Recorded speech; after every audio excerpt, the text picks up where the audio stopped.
Welcome to episode 2 of our cold call video series.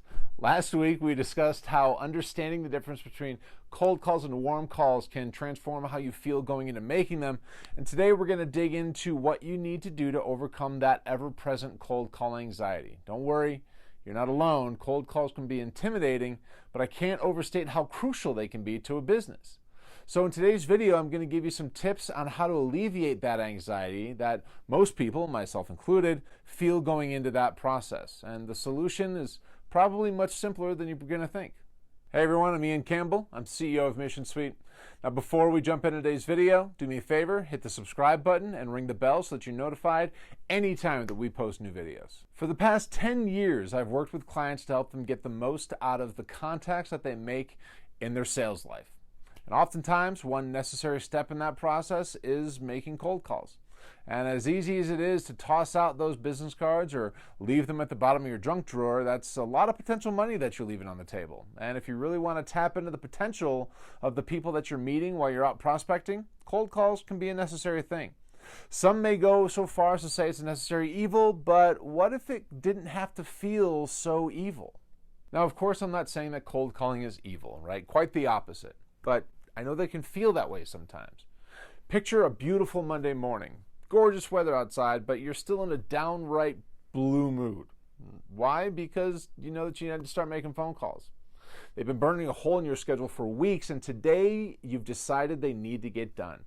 But you wake up with bags under your eyes, you've been tossing and turning all night, and you're dreading just how horribly the entire thing is going to turn out in your mind. In your nightmare, you've come away with no progress, and you probably think that you've even burned some bridges along the way. Hours of time have disappeared in an instant thanks to a series of unproductive phone calls.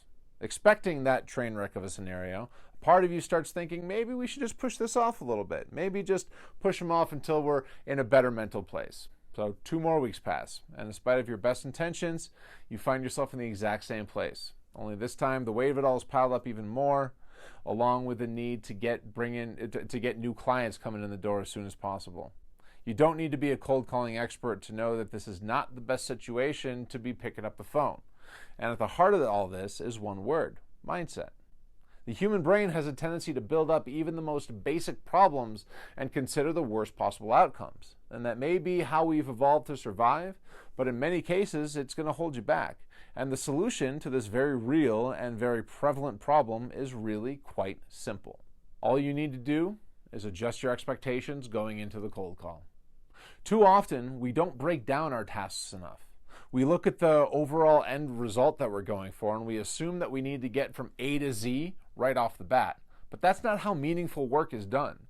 Every major project needs to be broken down, right? We all know it, but that doesn't stop us from making this mistake over and over again, especially when we need to pick up the phone.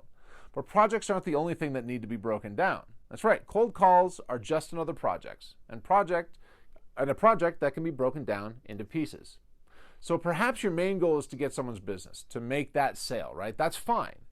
But you're doing yourself no favors putting that much pressure on yourself, especially on each and every phone call that you make. This mindset only leads to cold call anxiety and some very real paralysis. Have you ever dealt with this before? Do you set aside time in your day to make these super important cold calls only to succumb to anxiety? If so, how much of that had to do with your unrealistic expectations of what you could accomplish on the call? Now let us know your stories down in the comments, and while you're down there, give this video a like to help support the channel. The more support that we get, the better that we're going to be able to help you grow your business.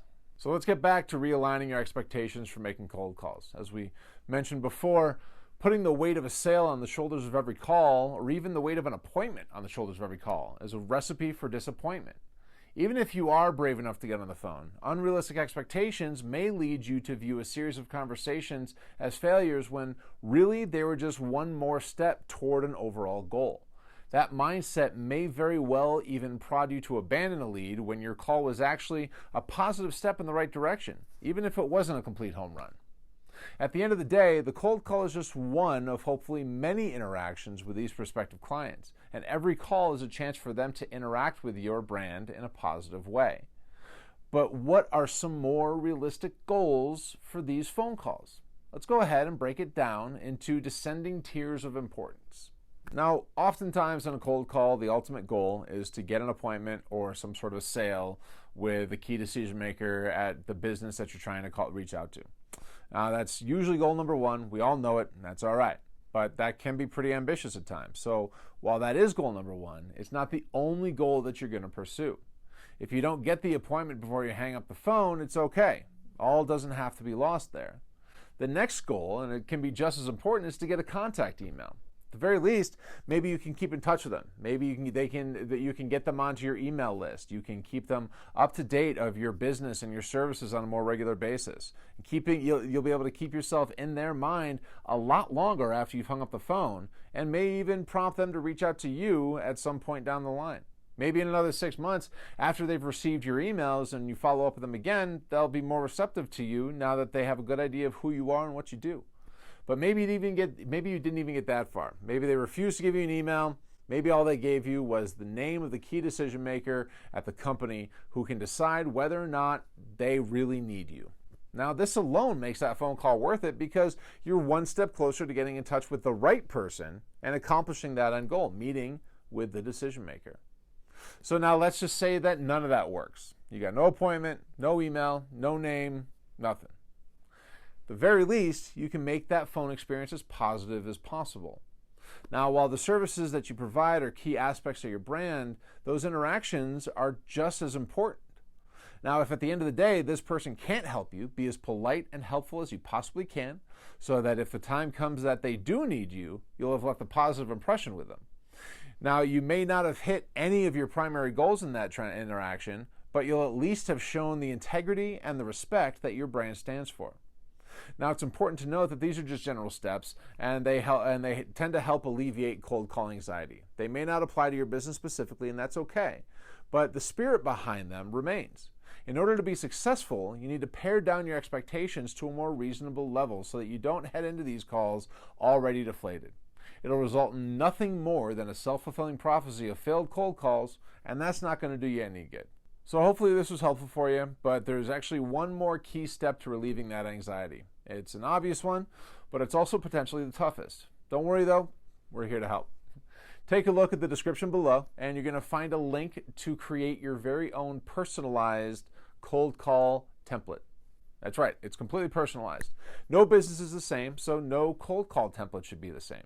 So be sure to check it out, and you can help keep that anxiety in check and level up your cold calling game today.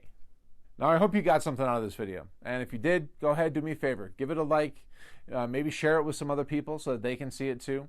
And also, don't forget to subscribe to our channel and ring the bell so that you're notified anytime that we post new videos. And while you're at it, check out these other videos as well. And we'll see you next time. Cheers.